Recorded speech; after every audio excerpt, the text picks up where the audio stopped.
Hello बच्चों, कैसे हैं आप लोग। आज मैं आपका केमिस्ट्री अध्यापक आशुतोष शुक्ला आप लोगों के लिए विलियन चैप्टर सॉल्यूशन चैप्टर में कॉलिगेटिव प्रॉपर्टीज नंबर 2 लेकर के आया। मतलब एलिवेशन ऑफ बॉइलिंग पॉइंट, क्वथनांक में उन्नयन की बात करेंगे। तो इसे पढ़ने से पहले हमें इसमें क्या क्या चीजें पढ़नी है इसकी बात की जानकारी आप लोगों को सभी को होना चाहिए। तो सबसे पहले आपको पता होना चाहिए कि क्वथनांक क्या होता है, बॉइलिंग पॉइंट क्या होता है, फिर एलिवेशन ऑफ बॉइलिंग पॉइंट क्या होता है, फिर derivation of the term elevation of boiling point, how to calculate, कैसे निकालेंगे इसकी गणना, और फिर इस पर बेसिस आंकिक उदाहरण कुछ न्यूमेरिकल्स की भी बात करेंगे। बहुत अच्छा टर्म है, आप अच्छे से समझिए। सबसे पहले यदि बात करें तो क्वथनांक क्या होता है, तो क्वथनांक में जब ऐसे समझे कि जनरली हम जब एक वेसल में शुद्ध विलायक जैसे जल लेकर के लेते हैं और जल लेने के बाद उस बीकर को क्या करते हैं, बर्नर की सहायता से गर्म करते हैं।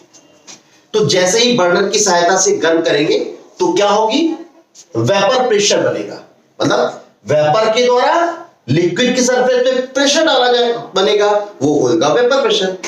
तो जब वेपर प्रेशर मतलब द्रव का वाष्प दाब 1 atm मतलब एक वायुमंडलीय दाब के बराबर पहुंच जाएगा तो वह ताप क्या कहलाता है, क्वथनांक बॉइलिंग पॉइंट कहलाता है। अब सिंपल से लैंग्वेज में समझेंगे कि वह ताप जिस पर द्रव का वाष्प दाब एक वायुमंडलीय हो जाता है क्या कहलाता है, बॉइलिंग पॉइंट कहलाता है। अब बात आती है, जब ये टर्म हम लोग अच्छी तरीके से समझ गए तो इंग्लिश में क्या होगा। इंग्लिश में बहुत ही सिंपल सी बात, इंग्लिश के टर्म में आप समझेंगे, for any liquid boiling point is the temperature, boiling point is the temperature at which the vapour pressure of a liquid is equal to atmospheric pressure, वायुमंडलीय दाब के बराबर हो जाता है तो उसे बॉइलिंग पॉइंट क्वथनांक कहा जाता है। मतलब आप क्या इस चीज को समझ रहे हैं कि जब किसी भी जल को, किसी भी द्रव को क्या किया जाता है, गर्म किया जाता है, तो उस द्रव का क्वथनांक वाष्प दाब 1 atm वायुमंडलीय दाब के बराबर पहुंच जाता है तो उसे क्वथनांक कहा जाता है। ओके, अब सेकंड बात आती है कि आगे का टर्म आप इसको कैसे समझेंगे। सेकंड कंडीशन, अब बात आती है, हेडिंग का नाम है एलिवेशन ऑफ बॉइलिंग पॉइंट। क्वथनांक में उन्नयन क्या होता है, क्वथनांक में उन्नयन मतलब क्वथनांक में जो वृद्धि होगी उसे हम लोग क्वथनांक में उन्नयन कहते हैं। ऐसे समझे कि जब किसी शुद्ध विलायक में, प्योर सॉल्वेंट में, जैसे जल, कोई भी अवाष्पशील विलेय पदार्थ मिलाया जाता है तो क्वथनांक में जो वृद्धि होती है, बॉइलिंग पॉइंट में जो क्या होगा, इंक्रीमेंट होगा, जो वृद्धि होगी उसे क्या कहेगा, क्वथनांक, एलिवेशन ऑफ बॉइलिंग पॉइंट, क्वथनांक में उन्नयन कहते हैं। देखिए, इन सब चीजों को यदि आप प्रैक्टिकली समझने की प्रयास करेंगे तो थोड़ा सा आप लोगों को समझाते हैं, एक ग्राफ समझाते हैं। सबसे पहले हम वेपर प्रेशर और टेम्परेचर के बीच एक ग्राफ खींचेंगे। टेम्परेचर को हम लोग एक्स एक्सिस पे रखेंगे और वेपर प्रेशर को, मतलब वाष्प दाब को जो है वो हम लोग वाई एक्सिस पे रखेंगे। इस चीज को सबसे पहले हम क्या कर रहे हैं समझिएगा। सबसे पहले हम एक शुद्ध विलायक जैसे जल ले रहे हैं और अब हम जब जल ले रहे हैं और यहां पर हम इसे 1 atm एज्यूम करते हैं और 1 atm की लाइन को यहां पे ऐसे मैंने डॉटेड लाइनों से रिप्रेजेंट किया। अब हमने क्या किया, मान लिया कि यहां पे वाष्प, इस विलायक का वाष्प दाब एक पॉइंट है सॉल्वेंट के लिए विलायक के लिए यहां इसका वाष्प दाब इतना है। अब जैसे जैसे हम टेम्परेचर को क्या करेंगे, बढ़ाएंगे, तो विलायक का वाष्प दाब क्या होगा, बढ़ता जाएगा बढ़ता जाएगा, और एक ऐसी स्थिति आएगी जो वायुमंडलीय दाब के पर पहुंच जाए, मतलब यहां पे उसने क्या कर देगा, कट कर देगा। इसका मतलब यह कि जब किसी भी विलायक का क्वथनांक बढ़ाते, मतलब टेम्परेचर को लगातार बढ़ाते रहते हैं शुद्ध विलायक को, तो उसके वाष्प दाब में क्या होती है, वृद्धि होती है, और यह वृद्धि क्या होती है, बढ़ते बढ़ते बढ़ते बढ़ते एक ऐसी स्थिति आती है जो 1 atm मतलब वायुमंडलीय दाब के बराबर पहुंच जाती है। ठीक है, तो पहला जो पॉइंट है वो सॉल्वेंट के लिए। अब क्या है, हेलिंग का नाम क्वथनांक में उन्नयन।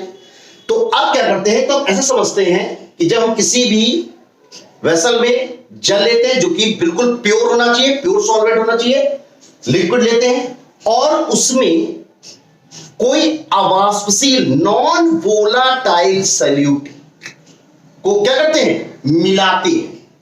तो जैसे ही कोई भी इंप्योरिटी मिलाएंगे तो क्या होगा, तो निश्चित रूप से उसका वेपर प्रेशर कम होगा, क्योंकि सॉल्यूट अब सॉल्वेंट में मिलाएंगे तो क्या बनेगा, विलियन बनेगा। तो हम एज्यूम कर रहे हैं कि तो जब हम किसी भी सॉल्वेंट में, विलायक में कोई भी सॉल्यूट डिसॉल्व कर रहे हैं तो उसके वेपर प्रेशर में क्या होगी, कमी होगी। तो माना कि कमी हमारी यहां पे हो रही, मतलब सॉल्वेंट के प्रेशर से कुछ कमी यहां पे दर्शाई गई।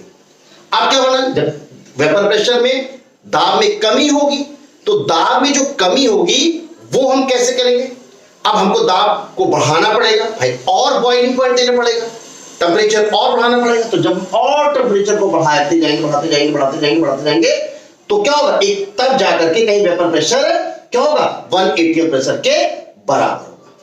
तो जहां पे पहला कट होगा, अब इसे 1 और 2 स्थिति मान सकते हैं, जहां पे पहला कट होगा उसके नीचे सामने लाएंगे तो वो T1 टेम्परेचर होगा जो कि विलायक का क्वथनांक होगा, और दूसरी जब कोई इंप्योरिटी मिलाई, मतलब अशुद्ध मिलाई, कोई अवाष्पशील पदार्थ मिलाया, नॉन वोलाटाइल सॉल्यूट मिलाया, तो वृद्धि क्या होगी, T2।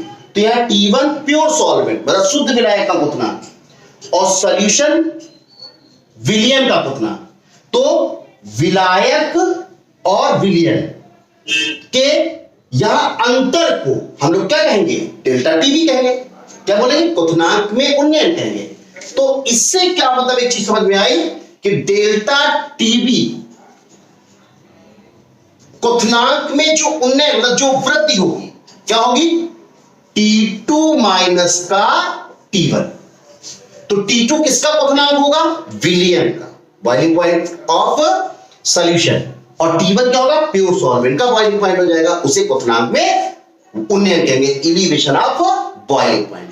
और एलिवेशन कब होगा, कि जब किसी शुद्ध विलायक में कोई impurities like non volatile solute को क्या करते हैं, मिलाते हैं, तो वेपर प्रेशर में कमी आती। उस वेपर प्रेशर को 1 atm के प्रेशर में बढ़ाने के लिए आपको टेम्परेचर को और बढ़ाना पड़ता है, जिससे उसके बॉइलिंग पॉइंट में क्या होता है, कुछ एलिवेशन आता, मतलब बॉइलिंग पॉइंट में कुछ वृद्धि आती है। उस वृद्धि को ही हम लोग क्या कहते हैं, एलिवेशन ऑफ बॉइलिंग पॉइंट कहते हैं। ये बात आपको अच्छे तरीके से समझ में आई। ग्राफ, यदि आपने ग्राफ को अच्छे से समझा तो चीजें, हर चीज आपको अपने तरीके से समझ में आएंगी अच्छी तरीके से। अब देखिए बच्चों, अब हम लोग बात करते हैं इसके कंसेप्ट की। अब इसका डेरिवेशन एक्चुअल क्या है, इसको कैसे समझेंगे, इसको देखिए जरा।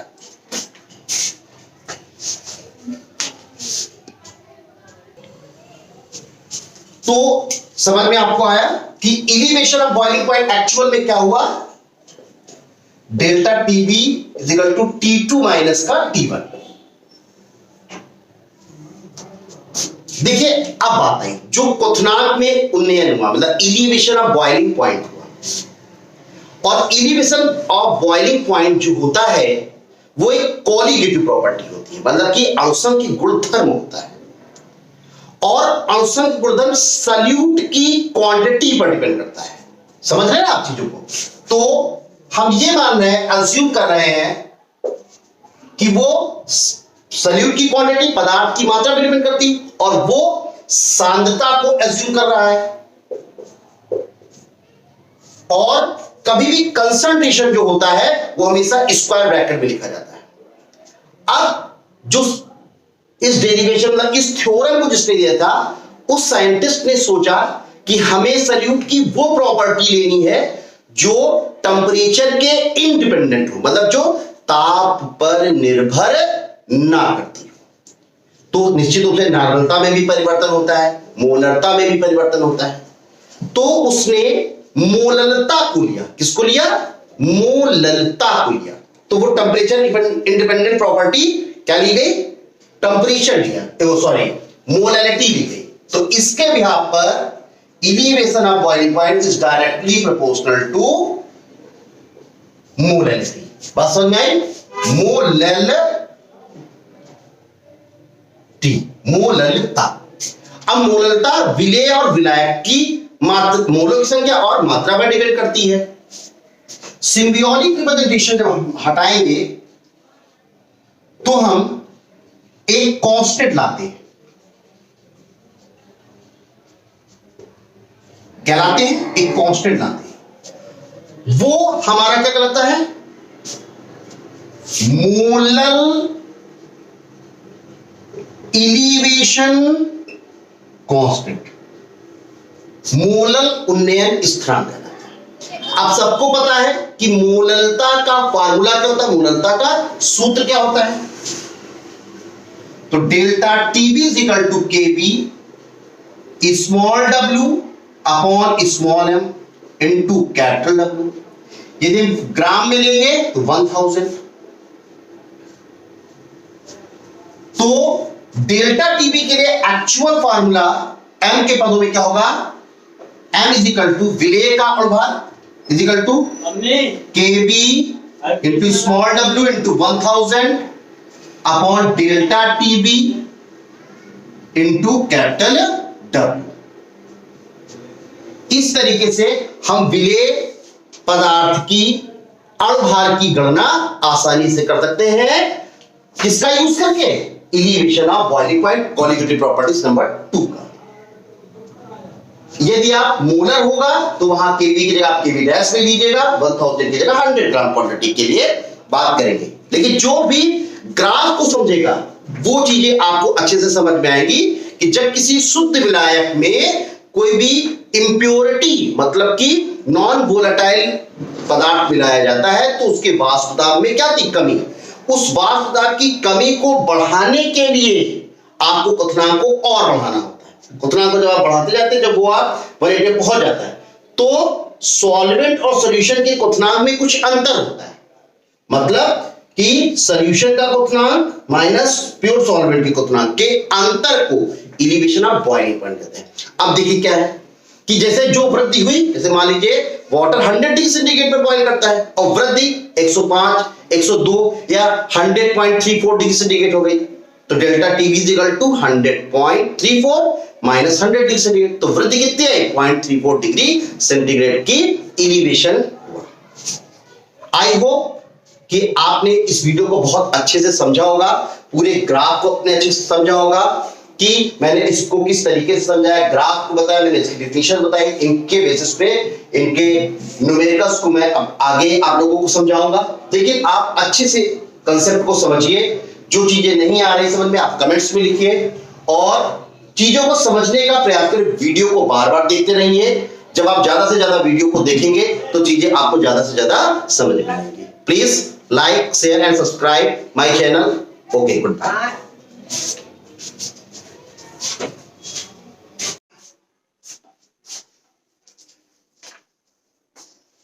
Colligative properties elevation of boiling point complete होने के बाद अगली कॉलिगेटिव प्रॉपर्टीज आपकी आती है depression of freezing point. Depression of freezing point की यदि हम लोग बात करेंगे तो डिप्रेशन ऑफ फ्रीजिंग पॉइंट, हिमांक में अवनमन।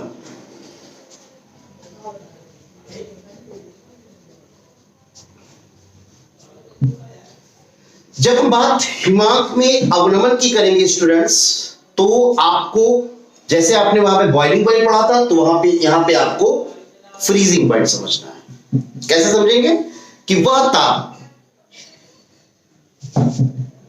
जिस पर ठोस और द्रव अवस्थाओं में वाष्प दाब बराबर होता है, दोनों स्टेट में वेपर प्रेशर जब क्या होता है, बराबर होता है, तो उसे फ्रीजिंग पॉइंट कहा जाता है, हिमांक कहा जाता है। वह ताप जिस पर ठोस तथा द्रव दोनों अवस्थाओं में वाष्प दाब वेपर प्रेशर इक्वल रहेगा, बराबर हो जाएगा, तो उस टेम्परेचर को हम लोग फ्रीजिंग पॉइंट कहेंगे। यहां पे थोड़ा सा कंसेप्ट समझना है कि जब किसी भी सॉल्वेंट में, विलायक में आप अवाष्पशील पदार्थ मिलाते तो उसके वाष्प दाब में कमी आती, तो वाष्प दाब में कमी आने के साथ साथ यहां पे उसके हिमांक में भी, फ्रीजिंग पॉइंट में भी कमी आ जाती है। उस कमी को ही हम लोग डिप्रेशन ऑफ फ्रीजिंग पॉइंट कहा जाता है। डिप्रेशन ऑफ फ्रीजिंग पॉइंट जो होगा उसे डेल्टा टीएफ से, बिल्कुल ग्राफ में थोड़ा हल्का सा स्लाइड डिफरेंस है, फार्मूला सब कुछ वही है, सब कुछ वैसे ही रहेगा, इसलिए मैं तुमको सीधे इसको डायरेक्टली समझाने की कोशिश करूंगा। तो delta TF is equal to, देखिए delta TB is equal to T2 minus T1 था, यहां T1 माइनस T2 हो जाएगा। T1 यहां क्या हो जाएगा, freezing point of pure solvent, ठीक, और यहां क्या हो जाएगा, T2 क्या हो जाएगा, फ्रीजिंग पॉइंट ऑफ सॉल्यूशन।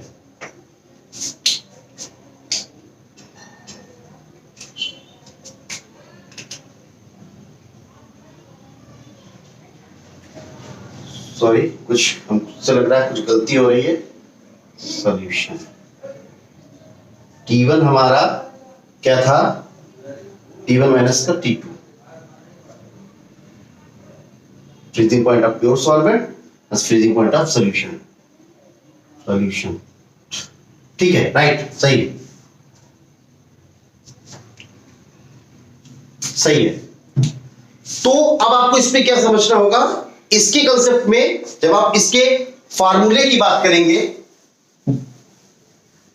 तो सेम इसका फार्मूला क्या बनकर क्या आएगा, delta TF directly proportional to M, molarity होगा, जब सिंबियोटिक रिप्रेजेंटेशन हटेगा तो KF इंटू एम हो जाएगा। जहां पे KF को हम लोग depression of freezing point, molar depression of freezing point कहते हैं, molar depression of freezing point, हिमांक में मोल अवनमन कहा जाता है, मोलर हिमांक अवनमन बोला जाएगा। और इसी का फार्मूला ऐसे बन जाएगा, delta TF is equal to KF into small w into 1000 upon small m into capital W।